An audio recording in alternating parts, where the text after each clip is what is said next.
നബി സല്ലല്ലാഹു അലൈഹി വസല്ലം തങ്ങൾ പറഞ്ഞു, രോഗത്തെ ഭയന്നുകൊണ്ട് ഓടാൻ ഭീരുത്വത്തിന്റെ ലക്ഷണമാണ്. ഇവിടെ ഒരു പനി വളർന്നു പിടിച്ചു, വേങ്ങരയിൽ നോക്കുക. ആ സമയത്ത് കുറച്ച് ആൾക്കാർ കുടുംബക്കാരുള്ളവരാണ്, കാശുള്ളവരാണ്. ഞങ്ങൾ ഇവിടെ ഒന്നുമില്ല, ഞങ്ങൾ എറണാകുളത്ത് ഫ്ലാറ്റ് എടുത്ത് താമസിക്കുകയാണ്, അല്ലെങ്കിൽ കോഴിക്കോട് നമ്മുടെ താജ് ഇന്റർനാഷണൽ 5 സ്റ്റാർ ഹോട്ടലിലേക്ക് ഞങ്ങൾ താമസം മാറ്റിയാന്ന് പറഞ്ഞു പോകുന്നത്, അത് ഭീരുത്വത്തിന്റെ ലക്ഷണമാണെന്ന് അഷ്റഫുൽ ഖൽഖ് സല്ലല്ലാഹു അലൈഹി വസല്ലം തങ്ങൾ പഠിപ്പിച്ചിട്ടുണ്ട്. അതുകൊണ്ട് രോഗത്തെ നേരിടണം, പ്രതിരോധ ശേഷി ഉണ്ടാക്കണം, അതിന് മരുന്ന് കഴിക്കണം, അതിന് പ്രതിവിധി വേണം. എല്ലാ രോഗത്തിനും മരുന്നുണ്ട്.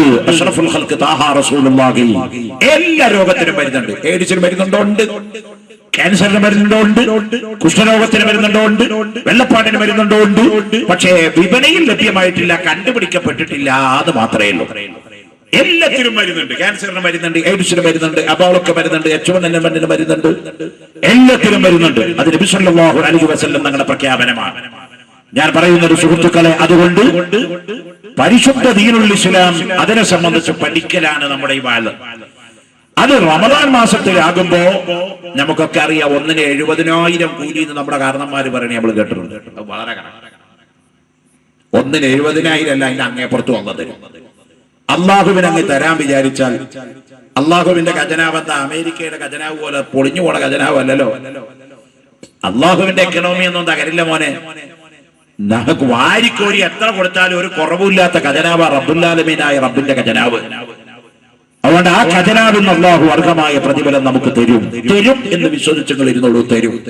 നമ്മൾ ദ്വാരക്കുമ്പോ ഞാനൊക്കെ ഇപ്പൊ ദ്വാരന്നാ വല്ലതും കിട്ടുവാടാവോ, എങ്ങനെ കിട്ടട്ടെ, പോയെങ്കിൽ പോട്ടെ. അമ്മാതിരി ഒരു ഒയന്ന ദ്വയ ദ്വാരക്കുമ്പോൾ അത് വാക്കി ജാപത്ത് കിട്ടാത്ത മൊയ്തേരും തങ്ങളും മാത്രം ദ്വരന്നാലൊന്നല്ല അള്ളാഹ് സ്വീകരിക്കുള്ളൂ. അള്ളാഹുടെ കണ്ണിൽ എല്ലാവരും തുല്യരാ. പിന്നെ അള്ളാഹുവിന്റെ കണ്ണിൽ എല്ലാവരും തുല്യരാണെങ്കിലും അള്ളാഹുവിനെ ഭയപ്പെടുന്നത് പണ്ഡിതന്മാരാ. പരിശുദ്ധ ഖുർആൻ പറഞ്ഞില്ലേ, ഇന്നമാ യഖ്ശല്ലാഹ മിൻ ഇബാദിഹിൽ ഉലമാ. അള്ളാഹുവിനെ ഭയപ്പെടുന്നത് ആലിമീങ്ങളാണ്, പണ്ഡിതന്മാരാണ്. അതെവിടെ ഭയപ്പെടുന്നത്? ചിലപ്പോ നിങ്ങൾ പറയും, പിന്നെ ഞങ്ങളവിടെ ഒരു മുസ്ലിം തകല കുരുത്തക്കുളം ചെയ്ത് നടക്കണ മൊയ്ലാർ അവിടെ ആ പള്ളിയിലെ മൊയ്ലാരെ കഥക്കാണ്. ഇവിടെ അവിടെ വാങ്ങിക്കൊടുക്കണമോ അതിന്റെ കഥക്കാണ്. ഉസ്താദ് പറയുന്ന മൊയ്ലാന്മാരെ അള്ളാഹിനെ ഭയപ്പെടുന്നു. അത് അതേ സമയത്ത് ഒരു വിവരമില്ലാത്ത നാടന്മാരെ അള്ളാഹ് പേടിച്ച് ഒരു തെറ്റും ചെയ്യാതാണ്. അള്ളാഹുവിനെ ഭയപ്പെടുന്നത് ആലിമീങ്ങളാ, പണ്ഡിതനാ. പണ്ഡിതൻ തെറ്റ് ചെയ്യില്ല എന്നല്ല പറയുന്നത്, പണ്ഡിതൻ ദോഷമുക്തനാണെന്നല്ല പറയുന്നത്. അഥവാ ഒരു പണ്ഡിതന്റെ ജീവിതത്തിൽ ഒരു അബദ്ധം പറ്റിപ്പോയാൽ ആ പണ്ഡിതനറിയാം താൻ ചെയ്തു പോയതൊരു വലിയ അബദ്ധമാണ്, അതിന്റെ ശിക്ഷ ഇന്നതാണ്. അതുകൊണ്ട് ഖൽബിന്റെ അകത്തൊരു വിങ്ങലുണ്ടാകും, അയാൾ എപ്പോഴും വലിയ ഖേദത്തിലാകും. പടച്ചവനെ, അബദ്ധം പറ്റിപ്പോയല്ലോ. ആ സമയത്ത് വിവരമില്ലാത്തവനെ സംബന്ധിച്ചിടത്തോളം അവനൊന്നും വരില്ല, എല്ലാതും ഒരുപോലെയാണ്. തെറ്റ് ചെയ്തപ്പോൾ അവന്റെ ഭാവി ഭവിഷ്യത്തുകൾ അറിയാത്തത് കൊണ്ട് അവനിങ്ങനെ പോവുകയാണ്. ചിലപ്പോ ചെയ്യാതെയും പോകുന്നുണ്ടാകും. അതേ സമയത്ത് ഭയപ്പെടുന്നവരാരാണ്? ആലിമീങ്ങളാണ്, പരിശുദ്ധ ഖുർആൻ. കേട്ടോ? അതുകൊണ്ട് അല്ലാഹു അവനെ ഭയപ്പെടാൻ, അവന്റെ ദീന് കേൾക്കാൻ, അവന്റെ ദീനിന്റെ മഹാത്മ്യം കേൾക്കാൻ, അതിനാ നമ്മൾ ഇവിടെ ഒരുമിച്ച് കൂടിയത്. ഇതിനില്ല സുഹൃത്തുക്കളെ, നമ്മുടെ ഇന്നത്തെ വിഷയം മാറുന്ന ലോകവും മാറ്റമില്ലാത്ത ഇസ്ലാമും എന്നുള്ള വലിയ ഒരു സബ്ജക്റ്റാണ്. മാറുന്ന ലോകം, മാറ്റമില്ലാത്ത ഇസ്ലാം. ലോകം മാറും എന്ന കാര്യത്തിൽ ഒരു സംശയം ആർക്കില്ല. ലോകത്തിന് മാറ്റില്ല എന്ന് സാക്ഷാൽ കാറൽ മാർക്സ് പോലും പറഞ്ഞിട്ടില്ല. ലോകം കണ്ട ഏറ്റവും വലിയ നിരീശ്വരവാദിയും പുരോഗമനവാദിയുമായിരുന്ന കാറൽ മാർക്സും ലെനിനും എംഗിൽസ് പോലും അവകാശപ്പെട്ടിട്ടില്ല ലോകത്തിന് മാറ്റില്ല. ലോകം മാറും തന്നെ അവർ പറഞ്ഞത്. വിശുദ്ധ ഖുർആനും അത് തന്നെയാ പറഞ്ഞത്. ഈ പ്രപഞ്ചം ഇങ്ങനെ മാറിക്കൊണ്ടിരിക്കും. കുല്ലുമൻ അലൈഹാ ഫാൻ, എല്ലാം നശിച്ചു പോകും. അല്ലാഹുവല്ലാത്ത എല്ലാതും നാശത്തിന് പാത്രീഭൂതമാവും. മലായികത്ത് മരണപ്പെട്ടു പോകും. എല്ലാവരുടെയും റൂഹ് പിടിക്കുന്ന അസ്റായീലിനും അവസാന ഒരു മരണം വരാനുണ്ട്. ജിബ്രീൽ എന്ന മലക്കിന് മരണമുണ്ട്. എല്ലാവർക്കും മരണമുണ്ട്. മരണമില്ലാതിരിക്കുകയായിരുന്നുവെങ്കിൽ അഷ്റഫുൽ ഖൽഖ് സല്ലല്ലാഹു അലൈഹി വസല്ലം തങ്ങളായിരുന്നു മരിക്കാതിരിക്കേണ്ടത്. ജിബ്രീലിനേക്കാൾ, മീകായിലിനേക്കാൾ, അസ്റായീലിനേക്കാൾ, എല്ലാ ചരാചരങ്ങളെക്കാൾ അല്ലാഹു ബഹുമാനിക്കുകയും ആദരിക്കുകയും ചെയ്ത സൃഷ്ടിയാണ് അഷ്റഫുൽ ഖൽഖ് മുഹമ്മദുർ റസൂലുള്ളാഹി സല്ലല്ലാഹു അലൈഹി വസല്ലം. അപ്പൊ മരണമുണ്ട്, നാശമുണ്ട്, പ്രപഞ്ചത്തിലുണ്ട്, എല്ലാത്തിനും. എന്നാൽ ഇസ്ലാം മതത്തിനൊരു മാറ്റം വരില്ല. കാരണം ഉറങ്ങല്ലേ, ഇവിടെ ഇരിക്കുന്നവർ പെട്ടെന്ന് ഉറങ്ങില്ല. കാരണം നല്ലൊരു സ്മെല്ലിങ്ങിന് വരിക. ഇതിന്റെ ഇടയിൽ ഉറങ്ങുന്ന ആളുകൾ എന്ന് പറഞ്ഞാൽ അവർക്ക് അവാർഡ് കൊടുത്തേ പറ്റൂ. ഇങ്ങനൊരു സ്മെല്ല് വരുന്നതിന്റെ ഇടയിൽ ഈ ശ്വാസം പിടിച്ചിട്ട് ഉറങ്ങാന്ന് പറഞ്ഞാൽ ഉറങ്ങണമെങ്കിലും വേണ്ടേ ഒരു ഫ്രീഡൊക്കെ. ഉറങ്ങരുത്. നമുക്ക് ക്ഷീണം ഉണ്ടെന്ന് അറിയാം. നോമ്പ് നോറ്റിട്ട് ചെറിയൊരു ക്ഷീണം വേണം. നോമ്പ് നോറ്റാൽ പിന്നെ ക്ഷീണം വേണമല്ലോ. നോമ്പ് നോറ്റിട്ട് ഒരു ക്ഷീണം ഇല്ലെങ്കിൽ പിന്നെ നമ്മുടെ തടി വളരെ മോശം. ഫിർഔൻ ലഅനത്തുല്ലാഹി അലൈഹി, നമ്രൂദ് ലഅനത്തുല്ലാഹി അലൈഹി, ഇവർ രണ്ടുപേർക്കുള്ള പ്രത്യേകത എന്താണെന്നറിയോ? ജീവിതത്തിൽ ഒരു തലവേദനയും ഒരു ജലദോഷം പോലും ഇവർക്ക് രണ്ടാൾക്കും വന്നിട്ടില്ല. ജീവിതത്തിൽ ഒരു തലവേദനയും ജലദോഷവും വരാത്ത ശരീരം നരകത്തിലേക്കുള്ള ശരീരം. മുഅ്മിനിന്റെ ലക്ഷണം റസൂലുള്ളാഹി സ്വല്ലല്ലാഹു അലൈഹി വസല്ലം തങ്ങൾ പറഞ്ഞത്, ഇടക്കിടക്ക് രോഗം വരും, അതിന് ചികിത്സ കൊടുത്താൽ മാറും. ഇടക്കിടക്ക് രോഗം വരും, ചികിത്സ കൊടുത്താൽ മാറും. അപ്പൊ അള്ളാഹു പറയാനും തൗബ ചെയ്യാനും അള്ളാഹുവിനെ ഓർക്കാനുമുള്ള ഒരവസരം. അപ്പൊ ക്ഷീണം ഉണ്ടാവും ശരീരത്തിന്, അത് വലിയ കാര്യമാക്കണ്ട കേട്ടോ. എന്നാൽ ഉറക്കം, ഞാൻ ഉറങ്ങില്ല എന്നുള്ള ആ കൺസെപ്റ്റോടെ അങ്ങ് അവിടെ ഇരിക്കാൻ. ഇവിടെ ഇരുന്നത് കൊണ്ട് അള്ളാഹുവിന്റെ ദീനാണ് പറയുന്നത്, കൂലി കിട്ടുമെന്നുള്ള വിശ്വാസത്തോടെ ഇരിക്കുക. പ്രിയപ്പെട്ടവരെ, ഇസ്ലാമിന് മാറ്റമില്ല. എന്തുകൊണ്ട്? ലോകത്തുള്ള എല്ലാതും മാറുക. അപ്പൊ കണ്ടോ നിങ്ങൾ, നമ്മുടെ തൊട്ടടുത്ത് നിൽക്കുന്ന ക്രിസ്തു മതം ബൈബിള് 50-ലധികം പ്രാവശ്യം പുതുക്കി എഴുതി. പല നിയമങ്ങളിലും ഭേദഗതി വരുത്തപ്പെട്ടു. അറിയാമല്ലോ, ഈ അടുത്ത കാലത്ത് പോലും അതുണ്ടായി. എന്നാൽ ഇന്ത്യൻ ഭരണഘടന, ഇന്ത്യ രാജ്യത്തിലെ ബുദ്ധിരാക്ഷസന്മാരെ എഴുതപ്പെട്ടതാണ് ഇന്ത്യയുടെ കോൺസ്റ്റിറ്റ്യൂഷൻ എന്ന് പറയുന്ന ഭരണഘടന. പണ്ഡിറ്റ് ജവഹർലാൽ നെഹ്റു, ഡോക്ടർ BR അംബേദ്കർ, മഹാത്മാഗാന്ധി, ഇന്ത്യയിലെ ഏറ്റവും വലിയ ബുദ്ധിരാക്ഷസന്മാരും ലോകം കണ്ട സമുന്നതരായ നേതാക്കളുമായ ഈ 3 പേരാണ് ഇന്ത്യയുടെ ഭരണഘടനാ ശില്പികൾ. ആ 3 പേരെ എഴുതിയുണ്ടാക്കിയ ഇന്ത്യയുടെ ഭരണഘടന സമയസന്ദർഭോചിതമായി 56-ലധികം പ്രാവശ്യം ഇന്ത്യൻ ഭരണഘടന മാറ്റി തിരുത്തപ്പെട്ടു. എല്ലാം മാറുകയാണ്. എല്ലാ ഭരണഘടനയും വിഷയങ്ങളും മാറ്റപ്പെടുന്നു. പക്ഷേ 1400 വർഷങ്ങൾക്ക് മുമ്പേ ലോകത്തിന്റെ മുഴുവൻ കാര്യകാരണങ്ങളും ഒരുമിച്ച് കൂട്ടിക്കെട്ടപ്പെട്ട 6666 വാക്കുകളിൽ, വാചകങ്ങളിൽ ഒതുക്കപ്പെട്ട 114 അധ്യായങ്ങളിൽ സ്വരൂപിക്കപ്പെട്ട അല്ലാഹുവിന്റെ വചനമായ കലാമായ ലോകത്തിലുള്ള സർവത്തിന്റെയും നിയമ തത്വ സംഹിതയായ പരിശുദ്ധ ഖുർആനിൽ ഒരു മാറ്റം വന്നില്ല എന്നുള്ളതിരിക്കട്ടെ, അതിന്റെ കാര്യത്തിൽ ഒരു മാറ്റം വരുത്തേണ്ട സാഹചര്യം എപ്പോഴെങ്കിലും എവിടെങ്കിലും ഉണ്ടായിട്ടുണ്ടോ മോനെ? ഇല്ല. ഒരു ഉദാഹരണം ഞാൻ പറഞ്ഞു. ഇപ്പോ ഡൽഹി ഹൈക്കോടതി ഒരു വിധി കൊണ്ടുവന്നിട്ടുണ്ട്. ആ വിധി നിങ്ങളൊക്കെ വായിച്ചിട്ടുണ്ടാവും. എന്താ വിധി? സ്വവർഗാനുരാഗികളായ ആളുകൾക്ക് സ്വവർഗ ലൈംഗികത അനുവദിക്കപ്പെടുകയും സ്വവർഗ വിവാഹം നിയമവിധേയമാക്കുകയും ചെയ്തുകൊണ്ട് ഡൽഹി ഹൈക്കോടതിയുടെ ഒരു വിധി വന്നിരിക്കുന്നു. ആ വിധിക്ക് അംഗീകാരം കിട്ടണമെന്ന് പറഞ്ഞ് സുപ്രീം കോടതിയിൽ ഒരു ഹർജി കൊടുത്തിരിക്കുന്നു. എന്താണ് ഈ പറഞ്ഞത് മോനെ? ഇപ്പോഴും ഉറങ്ങ. എന്തായി പറഞ്ഞത്?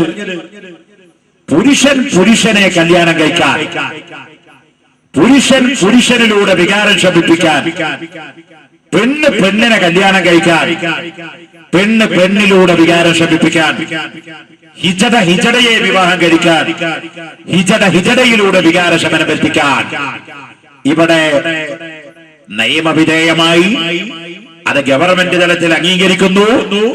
ഇന്ത്യയിൽ മൊത്താകെ അതൊരു നിയമമാകാൻ പോകുന്നു. സുപ്രീം കോടതി അങ്ങനെ ഒരു വിധി പറഞ്ഞാൽ ആ വിധി ഇന്ത്യയിലൊക്കെ ബാധകമാണ്. വേങ്ങരയിലും ബാധകമാണ്, മുള്ളൂർക്കയിലും ബാധകമാണ്, എല്ലാത്തും ബാധക. ഇന്ത്യയിൽ സുപ്രീം കോടതിയുടെ സജീവ പരിഗണനയിലെ എന്താ ഇതിവിടെ സംഭവിക്കാൻ പോണ ദുരന്തം എന്നറിയോ നിങ്ങൾക്ക്?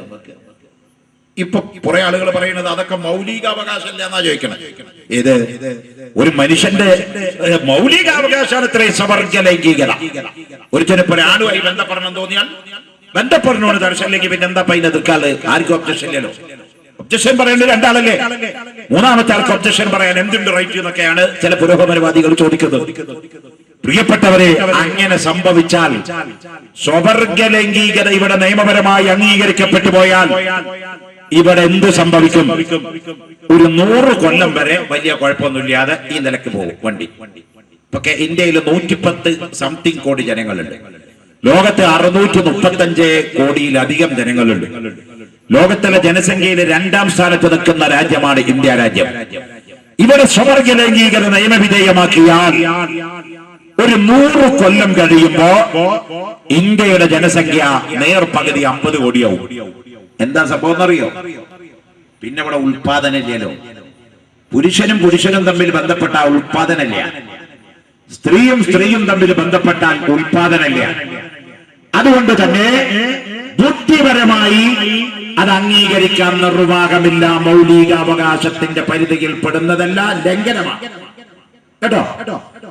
ഇസ്ലാം മതം വളരെ വ്യക്തമായി പറഞ്ഞു, എന്തിനാ കല്യാണം കഴിക്കണത്? സെക്സ് അനുഭവിക്കാൻ മാത്രമാണോ? അല്ല. ഇസ്ലാം മതം പറഞ്ഞതാ, നിങ്ങൾക്ക് വികാരം ശമിപ്പിക്കാൻ വേണ്ടി കല്യാണം കഴിച്ചോളിന്ന. വികാരം ശമിപ്പിക്കാൻ കല്യാണം കഴിക്കേണ്ട ആവശ്യമില്ലല്ലോ, വേറെയും പല മാർഗങ്ങളൊക്കെ ഉണ്ടല്ലോ.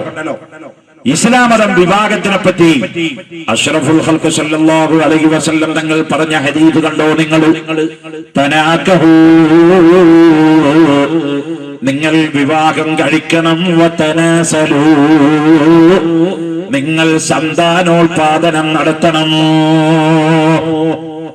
നബി സല്ലല്ലാഹു അലൈഹി വസല്ലം തങ്ങൾ പറഞ്ഞു, നിങ്ങളിൽ നിന്ന് ആരെങ്കിലും ഒരു വിവാഹം കഴിക്കാൻ ആഗ്രഹിച്ചാൽ അവൻ വിവാഹം കഴിക്കാൻ പോകുന്ന പെണ്ണിന്റെ കുലമഹിമ നോക്കണം.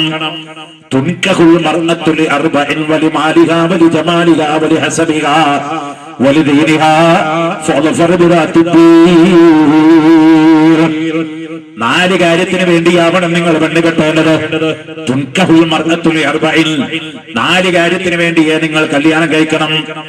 വലിജമാലിഹാ, നല്ല ഭംഗി നോക്കിക്കോ. കല്യാണം കഴിക്കാൻ പോകുന്ന പെണ്ണിന് ഭംഗിയുണ്ടോ എന്ന് നോക്കിക്കോ. വലിദീനിഹാ, മതചിട്ടയുണ്ടോ എന്ന് നിങ്ങൾ നോക്കണം. തറവാട് കുലമഹിമയുണ്ടോ എന്ന് നോക്കണം. ഇങ്ങനെ 4 കാര്യം നോക്കാൻ റസൂലുള്ളാഹി പറഞ്ഞു. 3 കാര്യത്തിലും കുറച്ച് കമ്മിയും കുറവൊക്കെ ആണെങ്കിലോ, അവൾക്ക് മതചിട്ടയുണ്ടെങ്കിലോ മതചിട്ടയുള്ള പെണ്ണിനെ തെരഞ്ഞെടുക്കണമെന്ന് നബി സല്ലല്ലാഹു അലൈഹി വസല്ലം പഠിപ്പിച്ചു. തറവാട് നോക്കാൻ പറഞ്ഞതിൽ 1 നോക്കാൻ പറഞ്ഞത്, നല്ല തറവാടാണെന്ന് എങ്ങനെയാണ് വിലയിരുത്തപ്പെടേണ്ടത്? അവളുടെ ഉമ്മ നല്ലവണ്ണം പ്രസവിക്കുന്ന പെണ്ണായിരുന്നോ? എന്നാൽ ഇവളും നല്ലോണം പ്രസവിക്കുന്നവ. ഉമ്മ പ്രസവം കുറഞ്ഞു പോയവളാണെങ്കിലോ പാരമ്പര്യമായി ഇവളും പ്രസവം കുറഞ്ഞു പോയതാവാം. അതുകൊണ്ട് കൂടുതൽ പ്രസവിക്കുന്ന പെണ്ണിന്റെ വർഗത്തിന്ന് കല്യാണം കഴിക്കണം. അതിന് റസൂലുള്ളാഹി തങ്ങൾ പറഞ്ഞ കാരണം, നിങ്ങൾക്ക് കൂടുതൽ സന്താനങ്ങളെ ഉൽപ്പാദിപ്പിച്ചുകൊണ്ട് നിങ്ങൾ ഉമ്മത്തിമാരുടെ അംഗസംഖ്യ വർദ്ധിച്ചു പോയാൽ നാളെ ആഖിറത്തിൽ അല്ലാഹുവിന്റെ അടുക്കൽ വെച്ച് ഞാൻ അഭിമാനം പറയുന്നു നിങ്ങളുടെ ഈ വർദ്ധനവിൽ. അപ്പോ ഇസ്ലാം പറയുന്നത് കല്യാണം കഴിക്കുന്നതിന്റെ പ്രധാനപ്പെട്ട ആവശ്യം ഈ ജനസംഖ്യയുടെ വർധനവാ. ഇതിവിടെ നിലനിൽക്കണം ഈ പരിപാടി. ഏത്?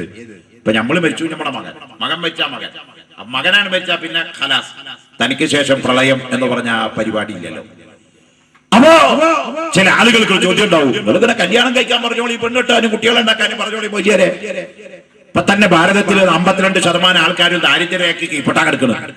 കഞ്ഞുടിക്കാൻ മകല്ല, ഇരിക്കാൻ സ്ഥലമില്ല, കൂരല്ല, പെരല്ല, തെണ്ടി തിരിഞ്ഞ് നടക്കാൻ കഴിയില്ല. ഞങ്ങൾ ഓരോരുത്തരും ഓരോ ആര്യന്മാരും മൊയ്ലിയന്മാരും ഓരോ വയലും പറഞ്ഞ് 10-12 പെണ്ണും കെട്ടി 100 കുട്ടികളെയും മക്കൾ ഉണ്ടാക്കിയിട്ടാണ് പോയാൽ മതിയോ? വീട്ടിലേക്ക് തിന്നാൻ കൊടുക്കണ്ടേ? വീട് വേണ്ടേ? വിദ്യാഭ്യാസം വേണ്ടേ? അല്ല പറഞ്ഞിട്ടുണ്ട്.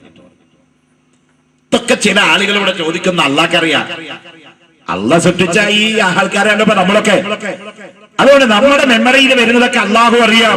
നേരത്തെ അറിയും, ഇപ്പോഴല്ല, പണ്ടേ അറിയും. അറിഞ്ഞതേ വരുന്നുള്ളൂ. അള്ളാഹു വിശുദ്ധ ഖുർആനിൽ പറഞ്ഞു, ഈ ഇന്ത്യയിൽ ഇപ്പൊ 112 കോടി ജനമുണ്ട്. ലോകത്ത് 640 50 കോടി ജനം ഉണ്ടാവട്ടെ, ഞാൻ 1000 കോടി ആവട്ടെ, ഭൂമി നീളലില്ല, ചുരുങ്ങനെയല്ലോ.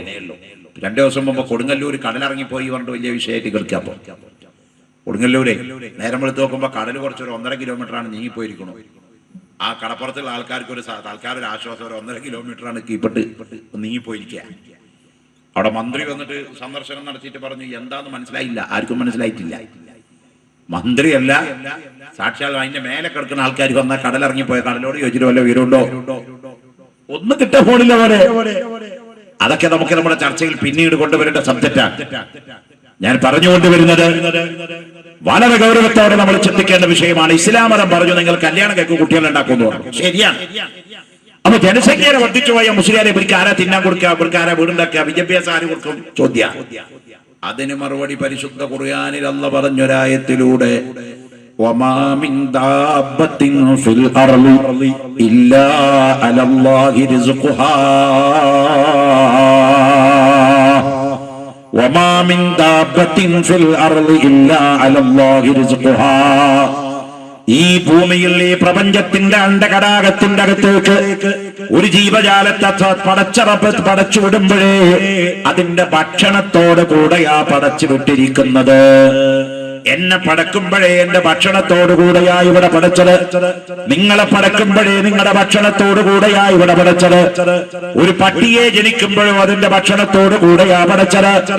ഒരു പാമ്പിനെ സൃഷ്ടിക്കുമ്പോ അതിന്റെ ഭക്ഷണത്തോടു കൂടെയാ പടച്ചത്. അല്ലാതെ പാമ്പിനെ പടച്ചിട്ടല്ല പിന്നീട് ആലോചിക്കല്ല ഇനി ഭക്ഷണം എവിടെയെന്ന്. മനുഷ്യനെ പടച്ചിട്ടല്ല ആലോചിച്ച് പിന്നെ ഭക്ഷണം എവിടെയെന്ന്. പടക്കുമ്പോഴേ ഭക്ഷണം പടച്ചു വിട്ടിട്ടുണ്ട് പരിശുദ്ധ ഖുർആൻ. അപ്പൊ മുസ്ലിമരെ, എങ്കിലും ലോക ജനസംഖ്യയില് 50% വരുന്ന ജനങ്ങൾ ഇപ്പോഴും ദാരിദ്ര്യരേഖയ്ക്ക് താഴെയല്ലേ. മിനിഞ്ഞാനത്തൊരു ഒരു ദൃശ്യമാധ്യമം, ഒരു ചാനല് കണ്ടു. ഉത്തരേന്ത്യയിലെ കർഷകന്മാര് കഞ്ഞിക്ക് വകയില്ലാഞ്ഞിട്ട് ഭാര്യമാരെ 1500 രൂപക്ക് യജമാനന്റെ കൂടെ ഭാര്യനെ കെടുത്തിക്കൊടുത്തിട്ട് അവിടെ ചാരിരാത്യം വിറ്റ പണം കൊണ്ട് അതേ ഭക്ഷണം കഴിക്കുന്ന വാർത്ത ലൈവായിക്കൊണ്ടൊരു മലയാള ചാനൽ റിപ്പോർട്ട് ചെയ്തല്ലോ. നിങ്ങൾ പത്രം വായിച്ചില്ലേ? ടി വി കണ്ടില്ലേ? ഉത്തരേന്ത്യയിലെ ഒരു സ്ഥലത്ത് കാർഷിക ഗ്രാമത്തില് അവിടെയുള്ള കാർഷിക മേഖല തകർന്നു പോയപ്പോൾ അതേ കരാറുകൾ പലതും മാറി മാറി വരുന്ന സാഹചര്യത്തില് കാർഷിക മേഖല തകർന്നു പോയ അവിടുത്തെ ഗ്രാമീണര് ഭക്ഷണത്തിന് വകയില്ലാതെ ഭാര്യയെ ജന്മിയുടെ വീട്ടിൽ കൊണ്ടുപോയി പണയം വെച്ച് അവളെ ഭോഗിക്കാൻ വേണ്ടി പണം വെച്ചിട്ട് 1500 രൂപക്ക് പണയം വെച്ചിട്ട് ആ പൈസ കൊണ്ട് കുഞ്ഞുമക്കൾക്ക് അരി വാങ്ങിച്ചു കൊടുക്കുന്ന ഭാരതമാ നമ്മുടെ ഭാരതം. കേട്ടോ മോനെ, നമ്മൾ വേങ്ങരയിലിരുന്ന് ചിക്കൻ ബിരിയാണി തിന്നുമ്പോ നോമ്പറക്കുന്ന സമയത്ത് മട്ടനും പോരാ, ചിക്കനും പോരാ, പിന്നെ കരിച്ചതും പൊരിച്ചതും കുണിച്ചതും അരിച്ചതും കിഴിച്ചതും ഒക്കെ വേണം. എന്തൊക്കെ വേണം അതൊക്കെ തീമേശയിൽ കൊണ്ട് നിൽക്കുമ്പോഴും പോരാ നമുക്ക്. ഒരു നേരത്തെ ഉച്ചക്കഞ്ഞിക്ക് വകയില്ലാതെ ഉത്തരേന്ത്യൻ ഗ്രാമങ്ങളില് തന്റെ പ്രിയപ്പെട്ട ഭാര്യയുടെ ചാരിതാർത്ഥ്യം യജമാനന്റെ മുമ്പിൽ വേശ്യക്ക് പണയം വെച്ച് 1500 രൂപയ്ക്ക് വില പറഞ്ഞു വെക്കുന്ന രാജ്യത്താണ് നമ്മൾ ജീവിക്കുന്നത്, ഇന്ത്യ മഹാരാജ്യത്ത്. അവിടെ മൊയ്ലേരെ ഈ ആയത്ത് നിലക്കോ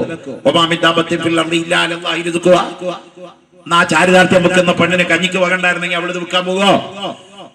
എവിടെ അവളുടെ സമ്പത്ത്? മറുപടി ഇവിടെ തന്നെ ഉണ്ട്. നമ്മൾ വരച്ച് കാണിച്ചേരാ. കണ്ടോ? നമ്മുടെ റിലയൻസിന്റെ മുതലാളി മുകേഷ് അംബാനിയുടെ സ്വത്ത് എത്രയാന്ന് അങ്ങനെ വിചാരം? അംബാനി ഇപ്പൊ 2 എണ്ണമായിട്ടുണ്ട്, നെടുകെ പിളർന്നിട്ടുണ്ട്. ചേട്ടനാണോ കൂടുതൽ സ്വത്ത്, അനുജനാണോ കൂടുതൽ സ്വത്ത് എന്നുള്ള അതിന് വലിയ തർക്ക. മിഞ്ഞാത്ത പത്രത്തിൽ നിങ്ങൾ കണ്ടില്ലേ? മുകേഷ് അംബാനിയുടെ വീടിന്റെ മുകളിൽ ഹെലികോപ്റ്റർ ഇറങ്ങാനുള്ള അനുമതി ഗവൺമെന്റ് മിഞ്ഞാന്നാ കൊടുത്തത്. അയാളുടെ വീടിനെ സംബന്ധിച്ച് ഒരു 6 മാസം മുമ്പത്തെ പത്രത്തിലുണ്ടായിരുന്നു 326 ബെഡ്റൂമാണ് മൂപ്പരെ വീട്ടിലുള്ളത്. അത് ചെറുതാണല്ലോ. 2 ഫ്ലോർ മുഴുവൻ കക്കൂസ, 600 ചില്ലാന സ്റ്റാഫാണ് വീട്ടിലുള്ളത്. 5 സ്റ്റാർ ഹോട്ടൽ അല്ല, ഒരു വീടിന്റെ കഥയായി പറയുന്നത്. ഇന്ത്യ രാജ്യത്ത് നിങ്ങളും ഞാനും ബുദ്ധി കൊണ്ടൊന്ന് ആലോചിക്കണം.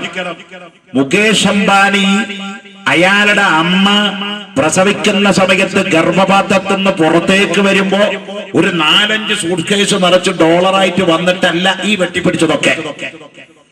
എന്നീ നിങ്ങളീ നമ്മുടെ ഉമ്മ പ്രസവിക്കുന്ന പോലെ ഒരു മാതാവിന്റെ ഗർഭപാത്രത്തിൽ നിന്ന് ഒരു പിതാവിന്റെ ഒരു തുള്ളി ബീജത്തിൽ നിന്നാണ് അംബാനിയും രത്തൻ ജിന്ദ് ടാറ്റയും അതുപോലെ തന്നെ ലോക കോടീശ്വരന്മാരൊക്കെ ജന്മം പ്രാപിച്ചത്. അവരിവിടെ വന്ന് ചെയ്തതെന്തേ? കയ്യൂക്കുള്ളവൻ കാര്യക്കാരൻ എന്ന് പറഞ്ഞ പോലെ ബൂർഷ്വാസിത്തം ആളുകളുടെ തലയിൽ അടിച്ചേൽപ്പിക്കപ്പെട്ടു. ഇതൊക്കെ എന്റേതാണ്, അതിനുവേണ്ടിയുള്ള മസിൽ പവറും മാൻ പവറും ഉപയോഗിക്കപ്പെട്ടു. അങ്ങനെ അധ്വാനിച്ചിട്ടായാലും അനധ്വാനപരമായിട്ടായാലും ഒരു പരിധിയിൽ കവിഞ്ഞ സമ്പത്ത് നേടിയപ്പോഴാണ് ഇസ്ലാം മതം റൂളിംഗ് ചെയ്തത്. മുതലാളിയുടെ സമ്പത്തിന്റെ 2.5 2.5% പാവപ്പെട്ടവന് കൊടുക്കപ്പെടേണ്ടതാണ്. അത് എല്ലാത്തിലുണ്ട്. സ്വർണത്തിന്റെ 2.5%, വെള്ളിയുടെ 2.5%, പണത്തിന്റെ 2.5%, കാർഷിക മേഖലയിലെ 2.5%. കണ്ടോ, എല്ലാത്തിലും 2.5%. മുതലാളിയുടെ മുകേഷ് അംബാനിയുടെ 5400 കോടി അമേരിക്കൻ ഡോളറാണ് മുകേഷ് അംബാനിയുടെ ഇപ്പോഴത്തെ ആസ്തിയെങ്കിൽ 5400 കോടി അമേരിക്കൻ ഡോളറിന്റെ 2.5% ഈ പാവപ്പെട്ട ഉത്തരേന്ത്യയില് അതേ ഭക്ഷണത്തിന് വേണ്ടി മടിക്കുത്തയച്ചു വെക്കുന്ന പാവപ്പെട്ട പെണ്ണിന് ഒരു നേരത്തെ കഞ്ഞി കുടിക്കാൻ വിറ്റിരുന്നുവെങ്കിൽ പരിശുദ്ധ ഖുർആൻ പറഞ്ഞത് ശരിയല്ലേ? ഇവിടെ ജീവിക്കാനുള്ള മുതൽ ഇവിടെ എല്ലാവരും ഉണ്ട്. പക്ഷേ ബൂർഷ്വാസികൾ അതൊക്കെ പോക്കറ്റിലാക്കി വെച്ചിരിക്കുക വലിയ ഒമ്പാരി. അല്ലാതെ അള്ളാടെ കുഴപ്പമൊന്നല്ല. ചിലർ പറയാറുണ്ട്, എന്താ ചെയ്യാ, അള്ള അങ്ങനെ അള്ളാടെ നെഞ്ഞത്ത് കിട്ടണ്ട. വേഗം ഉത്തരം കിട്ടാൻ ഞാൻ വേഗം പറയും അള്ള അങ്ങനെയൊക്കെ. പിന്നെ അള്ളാനെ പറ്റി വല്ല മോനെ കൂടുതൽ ചോദിക്കുകയും ചെയ്തില്ലല്ലോ. അപ്പൊ അതുകൊണ്ട് പേടിപ്പിക്കുക. മുണ്ടരുത്, അള്ളാനെ പറ്റി മുണ്ടരുത്. അള്ളാനെ പറ്റി പറയുക, അള്ളാഹുവിനെ മോശമാക്കി പറയണ്ട. അള്ളാഹുവിന്റെ കുദറത്തിനെ പറ്റി പറയാം. അള്ളാഹുവിന്റെ കാര്യങ്ങളെ സംബന്ധിച്ച് നമുക്ക് പറയാം. അള്ളാഹു ഒരാളെയും മോശമാക്കിയിട്ടില്ല മോനെ. ഇപ്പൊ കണ്ടോ, ഒരു വികലാംഗനങ്ങൾ നോക്കിയിട്ടുണ്ടോ? ഒരു കയ്യിൽ കഴിവില്ലാത്ത വികലാംഗന് ബുദ്ധിക്ക് കുറച്ച് കഴിവ് അല്ല കൂടുതൽ കൊടുത്തിട്ടുണ്ടാവും. ബുദ്ധിക്ക് കഴിവ് കുറഞ്ഞോന് ആരോഗ്യം കൊണ്ട് കുറച്ച് കൂടുതൽ കൊടുത്തിട്ടുണ്ടാവും. കേട്ടോ, എല്ലാം കൂടി ഒരുമിച്ച് കൂടി ഒരാളുകൾ കൊണ്ടുപോവാ. അവന് വേറെ എന്തെങ്കിലും ഒരു കുഴപ്പമുണ്ടാവും. കാണാത്ത വേണമെങ്കിൽ ഒരു ടെസ്റ്റ് നടത്തി പോയാൽ ഉള്ളിൽ ചിലപ്പോൾ ക്യാൻസറോ എയ്ഡ്സോ ഒക്കെ കടന്നു കൂട്ടിയിട്ടുണ്ടാവും. ഒരു വീക്ക്നെസ് ഉണ്ടെങ്കിൽ അതിന്റെ പകരം അള്ളാഹു മറ്റൊടുത്ത് കൊടുക്കും. കാരണം അള്ളാഹു നീതിമാനാണ്, ദയാലുവാണ്. കേട്ടോ, അപ്പൊ അതുകൊണ്ട് ഈ ഭൂമിയിൽ ആ ജനസംഖ്യ വർദ്ധിച്ചു പോയാല് അതുകൊണ്ട് കുടുംബാസൂത്രണം ചെയ്തോളൂ. ഇത് ഞാൻ പറയാനുള്ള കാരണം ഈ മലപ്പുറം ജില്ലയിലെ ജനങ്ങൾ മനസ്സിലാക്കണപ്പോ നേരത്തെ കുഞ്ഞുവപ്പ് സാഹിബ് പറഞ്ഞല്ലോ, ഞങ്ങളുടെ ജോലി പോപ്പുലേഷന്റെ ജനസംഖ്യയുടെ അടിസ്ഥാനത്തിൽ ഗവൺമെന്റ് നിന്ന് കിട്ടുന്ന ആനുകൂല്യങ്ങൾ ജാതികൾക്ക് വീതിച്ചു കൊടുക്കലാണ്. ഇപ്പൊ കേരളത്തിലെ ഏറ്റവും വലിയ ജാതി 12 കൊല്ലം മുമ്പേ നടത്തിയ കണക്കെടുപ്പ് പ്രകാരം കേരളത്തിലെ ഏറ്റവും വലിയ ഒറ്റ ജാതി ഈഴവരായിരുന്നു. അതുകൊണ്ട് തന്നെ റിസർവേഷനിൽ 14% ഈഴവർക്കാണ്. അന്ന് ഇവിടെ സർവേ നടത്തുമ്പോ കേരളത്തിലെ 2ാമത്തെ ജാതിയായിരുന്നു മുസ്ലിങ്ങൾ. അതുകൊണ്ട് തന്നെ 2ാമത്തെ ജാതിയായി പോയത് കൊണ്ട് നമുക്ക് 12% കിട്ടിയുള്ളൂ. 2005 നരേന്ദ്രൻ കമ്മീഷൻ എന്ന് പറയുന്ന ഒരു ജഡ്ജി നടത്തിയ റിപ്പോർട്ട് പ്രകാരം പുതിയ കണക്ക് വന്നപ്പോ ഞെട്ടിപ്പോയി. കേരളത്തിലെ ഏറ്റവും വലിയ ഒറ്റ ജാതി മുസ്ലിങ്ങളാണ്. 89 ലക്ഷത്തിലധികം വരുന്ന മുസ്ലിങ്ങൾ ഇപ്പൊ കേരളത്തിലുണ്ട്. ജാതി എടുത്തു നോക്കിയാൽ ഇതിനെ മറികടക്കാനുള്ള ഒറ്റ ജാതി കേരളത്തിൽ മുസ്ലിങ്ങളല്ലാതെ വേറെയില്ല. അതുകൊണ്ട് ഇപ്പൊ റിസർവേഷൻ പുതുക്കി നിശ്ചയിക്കുകയാണെങ്കിൽ 14% മുസ്ലിമിന് കിട്ടണം, 12% അതിന്റെ കീഴ്പ്പെട്ടുള്ള ആൾക്ക് പോകും. ഇതിനുവേണ്ടി മുസ്ലിം സംഘടനകൾ കോടതിയിൽ ഞങ്ങളുടെ അടുത്ത് റെപ്രസെന്റേഷൻ തന്നിട്ടുണ്ട്. കോടതിയുടെ സജീവ പരിഗണനയിൽ കിടക്കുന്ന വിഷയമായതുകൊണ്ട് അതിന്റെ മെറിറ്റിലേക്ക് പോകാൻ നിർവാഹമില്ല. ഞാൻ ഫോർ എക്സാമ്പിൾ ഒന്ന് സൂചിപ്പിച്ചു പോയി എന്ന് മാത്രമേ ഉള്ളൂ. പ്രിയപ്പെട്ട സഹോദരന്മാരെ, ഞാനിത് പറയാനുള്ള കാരണം ഈ അടുത്ത സമയത്ത് ഒരു ഭീകരവാദിയുടെ ഒരു പത്രത്തിൽ ഒരു ലേഖനം വന്നു. ആ ലേഖനത്തിൽ ഉണ്ടായിരുന്നു ഇന്ത്യയിൽ ഏറ്റവും അധികം ജനസംഖ്യയുള്ളത് 1 കാശ്മീരിലും 2 കേരളത്തിലുമാണ് വർധനവുള്ളത്. കേരളത്തിൽ ഏറ്റവും അധികം ജനസംഖ്യ വർദ്ധിക്കുന്നത് മലപ്പുറം ജില്ലയിലാണ്. വരണ വഴി മിസൈല് വരണ വരവേ കേരളത്തിൽ ഏറ്റവും അധികം ജനസംഖ്യയുള്ളത് മലപ്പുറത്താണ്.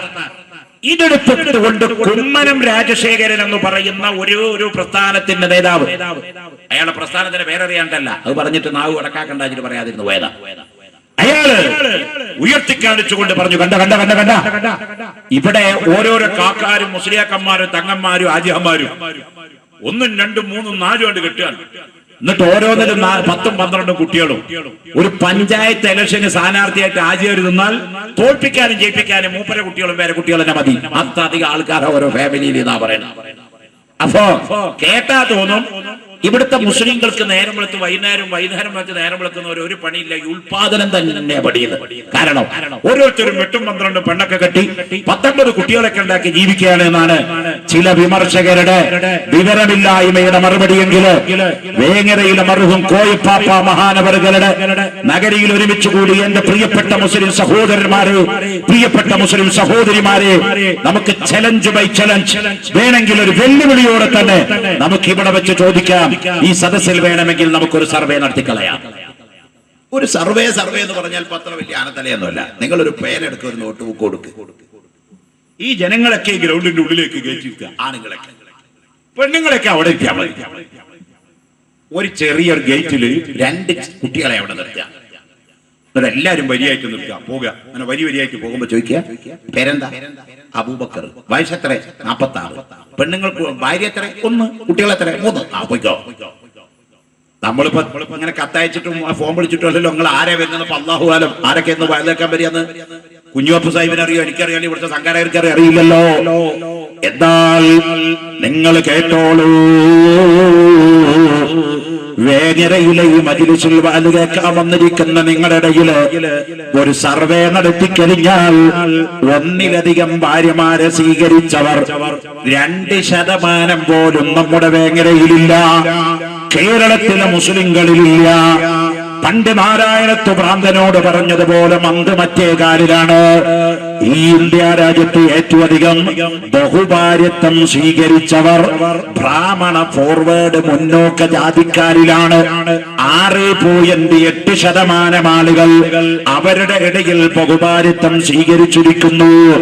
എന്നിട്ടും ഈ സമുദായത്തിനെ ആക്ഷേപിക്കുന്നു.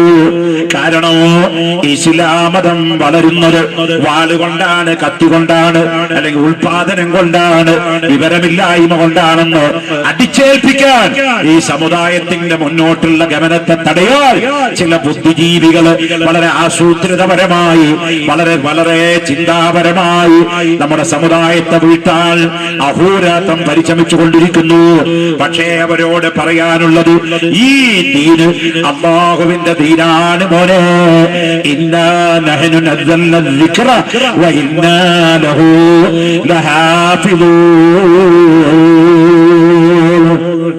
ഖിയാമത്ത് നാൾ വരെ നിലനിൽക്കുന്ന മതമാണ് ഈ മതം. ഈ മതം രൂപം ചെയ്തത് അല്ലാഹുവാണ്. ഈ മതത്തിന്റെ ബുദ്ധി അല്ലാഹുവിന്റേതാണ്. ഈ മതം തീർത്തും അല്ലാഹുവിന്റേതാണ്. ചരാചരങ്ങൾക്ക് ഒരു ജീവജാലത്തിനും ഇതിലൊന്നുമില്ല. എത്രത്തോളം മുഹമ്മദ് നബി സല്ലല്ലാഹു അലൈഹി വസല്ലം തങ്ങൾക്ക് പോലും ഇസ്ലാമിന്റെ അകത്ത് സ്വന്തമായ ഒരു അഭിപ്രായം പറയാൻ പാടില്ല. അതുകൊണ്ടല്ലേ ഖുർആൻ വളരെ വ്യക്തമായി പറഞ്ഞത്, അല്ലാഹുവിന്റെ റസൂല് നിങ്ങളോടൊരു കാര്യം പറഞ്ഞാൽ ഇൻഹുവ ഇല്ലാ വഹയും യൂഹാ, അല്ലാഹുവിന്റെ പക്കൽ നിന്ന് വഹയി കിട്ടിയിട്ടല്ലാതെ റസൂലുള്ള സ്വന്തം ഒരു കാര്യം പറയൂല. ആയത്താവട്ടെ ഹദീസാവട്ടെ രണ്ടും മറ്റൊരർത്ഥത്തിൽ വഹിയാണ്. ആയത്ത് നേർക്ക് നേരെയുള്ള വഹിയാണെങ്കിൽ ഹദീസ് വേറൊരു നിലയ്ക്കുള്ള ഒരു വഹിയാണ്. അല്ലാഹുവിന്റെ റസൂലിലേക്ക് ഇൽഹാമിയായി കൊടുക്കുന്ന വഹി അത് റസൂലുള്ളാഹിന്റെ നാക്കുകൊണ്ട് പ്രഖ്യാപിച്ചതാണ്. 10,60,000 ഹദീസ്. എന്നാൽ അല്ലാഹുവിന്റെ പക്കൽ നിന്ന് ജിബ്രീൽ അലൈഹിസ്സലാം എന്ന മലക്ക് മുഖേന അല്ലാഹുവിൽ നിന്ന് നേരിട്ട് കൊടുക്കുന്നതാണ് വഹി. അതാണ് പരിശുദ്ധ ഖുർആൻ. കണ്ടോ? അപ്പൊ ഇവിടെ ഇസ്ലാമിനെ തെറ്റിദ്ധരിപ്പിക്കപ്പെടുന്നു. കാരണം അംഗസംഖ്യ കൂട്ടുന്നത് മുസ്ലിങ്ങളാണ്. വിവരമില്ലാത്തത് കൊണ്ട് കുട്ടികളെ ഉണ്ടാക്കി ഇങ്ങനെ നടക്കാണ്. കടവാണ് പെണ്ണുകെട്ടാണ്. അത് നമ്മുടെ വിഷയം നാളെ വരുന്നുണ്ട്, ബഹുഭാര്യത്വത്തിനെ സംബന്ധിച്ച്. അതുകൊണ്ട് ഞാൻ അത് അങ്ങോട്ട് മാറ്റിവിടുക, അതിലേക്ക് കൂടുതൽ കടക്കുന്നില്ല. അപ്പൊ പ്രിയപ്പെട്ട സഹോദരന്മാരെ, യുവാക്കളെ, നിങ്ങൾ ചിന്തിക്കണം. ഇവിടെ ഒരു സർവേ നടത്തിയാൽ 1-2% ആൾക്കാർ പോലും ഇവിടെ 2 പെണ്ണെട്ടിയവരില്ല. പിന്നെ എങ്ങനെ ഇവിടെ ഇസ്ലാമിൽ ഇങ്ങനെ ആളുണ്ടാവുന്നത്? നിങ്ങൾ കണ്ടോ? 2 ദിവസം മുമ്പ് ഒരാളുടെ മയ്യത്ത് കബറടക്കിയത് നിങ്ങൾ പത്രത്തിൽ വായിച്ചില്ലേ? ആരുടെ? 2 ദിവസം മുമ്പ് ലോക പോപ്പ് സംഗീത ഗായകനായ മൈക്കിൾ ജാക്സന്റെ മയ്യത്ത് 3 ദിവസം മുന്നേ കബറടക്കിയത്. അയാൾ മരിച്ചിട്ട് 70 ദിവസം അയാളുടെ മയ്യത്ത് കബറടക്കാതെ വെച്ചു. ചരിത്രത്തിൽ ആദ്യത്തെ ഒരു സംഭവമാണെന്ന് വേണമെങ്കിൽ പറയാം. 70 ദിവസം എന്തായിരുന്നു? അങ്ങനെ വെക്കണം അയാൾ മരണവസീയത്ത് എഴുതിയിട്ടൊന്നുമില്ല. അതിന്റെ പിന്നിൽ ഒരു ഹിജൻ അജണ്ട ഉണ്ടായിരുന്നു. ഈ മൈക്കിൾ ജാക്സൺ ഒരു ലൈംഗികാപവാദ കേസിൽ പെട്ടുകൊണ്ട് ജയിലിൽ കിടക്കുകയുണ്ടായി. അങ്ങനെ ജയിലിൽ കിടക്കുന്ന സമയത്ത് അയാൾക്ക് ജയിലിൽ വായിക്കാൻ വേണ്ടി ബൈബിളിന്റെ കോപ്പികൾ കൊണ്ടുപോയി കൊടുത്തു. അദ്ദേഹം ജയിലിൽ വെച്ച് ബൈബിൾ വായിച്ചു കൊണ്ടിരിക്കുന്നതിന്റെ ഇടയിൽ ജാക്സന്റെ ആരാധകന്മാരുടെ കൂട്ടത്തിൽ ഒരു മുസ്ലിം ഉണ്ടായിരുന്നു. അയാൾ ജാക്സനെ ജയിലിൽ കാണാൻ വേണ്ടി പോയപ്പോ വിശുദ്ധ ഖുർആനിന്റെ ഒരു ഇംഗ്ലീഷ് ട്രാൻസ്ലേഷൻ കോപ്പി കൊടുത്തു. വളരെ ഗൗരവമായി നിങ്ങൾ ചിന്തിക്കണം. അയാൾ ആ വിശുദ്ധ ഖുർആൻ ഒരു ആവർത്തി വായിച്ചു. കലാമും ഖദീമുല്ല യുമല്ലു സമാഉഹു തനസ്സഹ അൻ ഖൗലി വഫിഇലിൻ ബദിയതി. ജയിലിൽ കിടക്കുന്ന മൈക്കിൾ ജാക്സൺ പരിശുദ്ധ ഖുർആൻ ഒരു ആവർത്തി വായിച്ചപ്പോൾ അയാളുടെ മനസ്സിൽ എന്തെന്നില്ലാത്തൊരു ഹിദായത്തിന്റെ വെളിച്ചം വന്നുപോയി. ജയിലിൽ നിന്ന് പുറത്തിറങ്ങി അയാൾ ലോകത്തോട് വിളിച്ചു പറഞ്ഞു, അന്ന മുഹമ്മദുർ റസൂലുള്ളാഹ്, ഞാനിതാ എന്ന നാക്കുകൊണ്ട് ഉറച്ചു പറഞ്ഞ് കൽബിൽ ഉറപ്പിച്ചിരിക്കുന്നു, അല്ലാഹു ഒരുവനാണ്, മുഹമ്മദ് നബി അല്ലാഹുവിന്റെ റസൂലാണ്. ലോകം മുഴുവൻ ഇളക്കി മറിച്ചിരുന്ന ലോകം കണ്ടതിൽ വെച്ച് ഏറ്റവും വലിയ പോപ്പ് സംഗീത ഗായകനായ വേൾഡ് ഗിന്നസ് ബുക്കിൽ പേര് രേഖപ്പെടുത്തപ്പെട്ടു പോയ മൈക്കിൾ ജാക്സൺ മുസ്ലിമായി. അമേരിക്കക്കാർ ഞെട്ടിവറച്ചുപോയി. ജാക്സൺ മുസ്ലിമായാൽ ആരാധകരൊന്നാകെ ഇസ്ലാമിലേക്ക് കൂലം കുത്തി ഒഴുകിപ്പോകും. ജാക്സന്റെ ആരാധക നിരയെ സംബന്ധിച്ച് നിങ്ങൾ പത്രത്തിൽ കണ്ടതാണ്. ജാക്സൺ മരിച്ച സമയത്ത് എത്രയാണ് ആത്മഹത്യ ചെയ്തത്? വിവരമില്ലാണ്ടല്ല. YSR മരിച്ച സമയത്ത് ആന്ധ്രയിലെ മുഖ്യമന്ത്രി YS രാജശേഖര റെഡ്ഡി അടുത്ത ദിവസം ഹെലികോപ്റ്റർ അപകടത്തിൽ മരിച്ച സമയത്ത് അവിടെ 10-60 ആള് ആത്മഹത്യ ചെയ്തു. അവിടുത്തെ ജനങ്ങൾക്ക് എഡ്യൂക്കേഷൻ കുറവാ ആന്ധ്രയില്. പക്ഷേ പാശ്ചാത്യ രാജ്യങ്ങളിൽ വിവരം തന്റെ ഉള്ള ആളുകൾ പോയിട്ട് ജാക്സൺ ഇല്ലാത്ത ലോകത്ത് ജീവിക്കുന്നില്ല എന്ന് പറഞ്ഞ് വിഷം കഴിച്ച് മരിച്ചവരുടെ അംഗസംഖ്യ 200-ലധികം പേരായിരുന്നു മരണപ്പെട്ടു പോയത്. ആ ജാക്സന്റെ ആരാധകന്മാർ കൂട്ടത്തോടെ ഇസ്ലാമിലേക്ക് വരുമെന്ന് ഭയപ്പെട്ടു പോയ അമേരിക്കയുടെ അകത്തിരിക്കുന്ന ചില ഇസ്ലാമിക വിരോധികള് ജാക്സനെ മൂക്ക് കയറട്ട് നിയന്ത്രിച്ചു. അവസാനം ജാക്സൺ മരിച്ചു.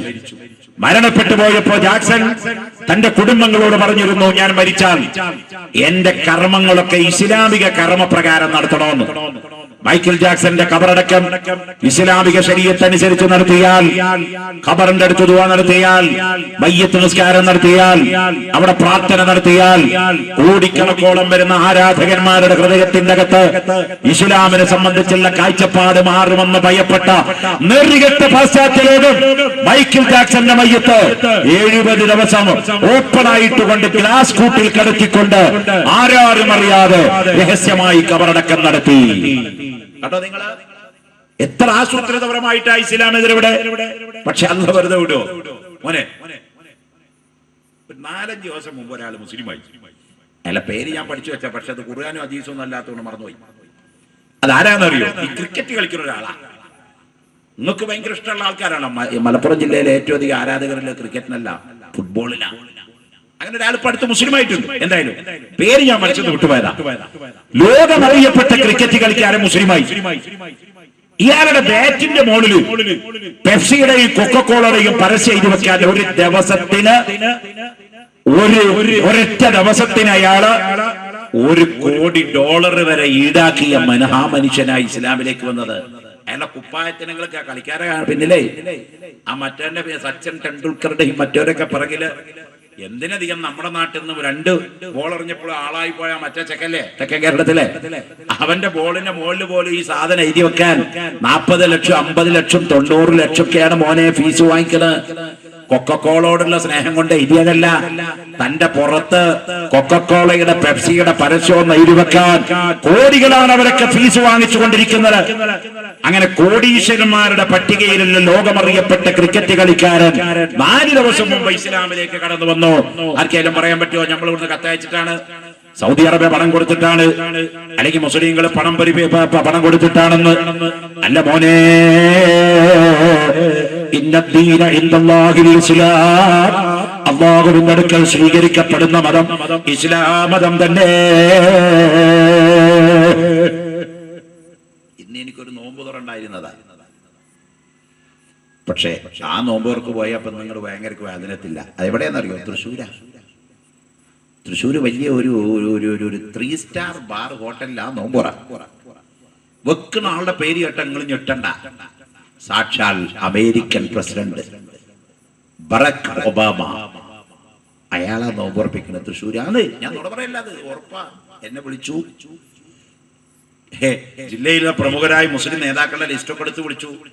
അവരാൾ ഇംഗ്ലീഷിൽ എന്നോട് പറഞ്ഞു, ഏനാളല്ലേ അത്, നിങ്ങൾ ഇന്ന് ഇൻവൈറ്റ് ചെയ്യുന്നു, ഇങ്ങനെ ഇത്ര സമയത്തോടെ വരണം, ഞങ്ങളൊരു ഇഫ്താർ മീറ്റ് വെച്ചിട്ടുണ്ട്. ആരാ വെക്കുന്നത്? ഞാൻ ഒബാമയുടെ ആ പ്രതിനിധിയായി അമേരിക്കയിൽ നിന്ന് വന്ന ആളാ. ഒരു മലയാളിക്ക് കൊടുത്തു, വിശദമായിട്ട് എന്നോട് പറഞ്ഞു, ഒബാമയുടെ നേതൃത്വത്തിൽ ഇതാ തൃശ്ശൂരും കൂടിയും വന്നപ്പോ ഒബാമ നോമ്പുറപ്പിക്കലും ദ്വാരപ്പിക്കലും തുടങ്ങി. മോനെ, എന്താണ് അമേരിക്കയുടെ പ്രസിഡന്റ് മിസ്റ്റർ ഒബാമ നാളെ മലപ്പുറത്ത് വേങ്ങരയിൽ നോമ്പുറപ്പിക്കും. എന്താ നടക്കാൻ പോണെന്ന് അറിയോ? നിങ്ങൾ യോഗ ഉണ്ടെങ്കിൽ ഒരു 10 കൊല്ലം ഒന്ന് കഴിയട്ടെ. നേരം വെളുത്ത് സുബഹിസ്കാരം കഴിഞ്ഞ് ഈ വേങ്ങര ജുമാഅത്ത് പള്ളിയുടെ മുന്നില് ഒരു ദിവസം സുബഹി നിസ്കരിച്ച് അടുത്ത പീടികയിൽ ഒരു കട്ടൻ ചായ കുടിക്കാൻ കാരണന്മാര് പോണ ഏർപ്പാട് നമ്മുടെ വേങ്ങരയിലുണ്ടല്ലോ. അങ്ങനെ പോകുമ്പോ കാണാൻ നേരം സുബഹിക്ക് തന്നെ ഒരു സായിപ്പ് ഒരു മദാമി നമ്മുടെ പള്ളി നമ്മരത്ത് ഒരു ഊന്നുവടിയും കുത്തിപ്പിടിച്ചു കിടക്കണ്. സുബഹി നിസ്കരിച്ച് പള്ളിന്ന് വരുന്ന നമ്മളെ കണ്ട അവർ പറയും, good morning sir, how are you? നീട്ടി വിളിച്ചിട്ട് പറയും, please sir give me 5 rupees only എന്ന് ഇംഗ്ലീഷിൽ പരസ്യമായി തെണ്ടി ലോകത്തെ തെണ്ടികളായി അമേരിക്ക മാറുന്ന കാര്യം ഇൻഷാ അല്ലാഹ് അനധിവിദൂരമല്ല. കൈകൊണ്ട് എണ്ണിയിരുന്നോളൂ അതിന്റെ ദിവസം. ആ നിലക്ക് അമേരിക്ക കുത്തുപാലെടുക്കുക, നശിച്ച് നാരായിക്കല്ല് തോണ്ടുക. അതുകൊണ്ടാണ് ബറാക് ഒബാമ ഹുസൈൻ അദ്ദേഹം പറഞ്ഞത്, മുസ്ലിങ്ങൾ ഞങ്ങളുടെ ശത്രുവല്ല. അയാൾക്ക് ഗുട്ടൻസ് മനസ്സിലായി. അയാളുടെ ശരീരത്തിന്റെ ഉള്ളിലൊരു മുസ്ലിമിന്റെ ബീജം കയറിയിട്ടുണ്ട്. അയാളൊരു മുസ്ലിമായ മനുഷ്യന്റെ മകനാ. അതോ അയാൾക്ക് കാറ്റം മനസ്സുപോയി. കാരണം എന്താണെന്നറിയോ?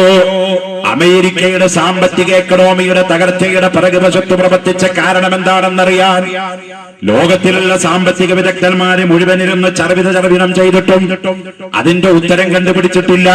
എവിടുന്നാ കുഴപ്പം? അമേരിക്ക എന്ത് വരുമ്പോഴും കണ്ടുപിടിക്കുന്നതല്ലേ.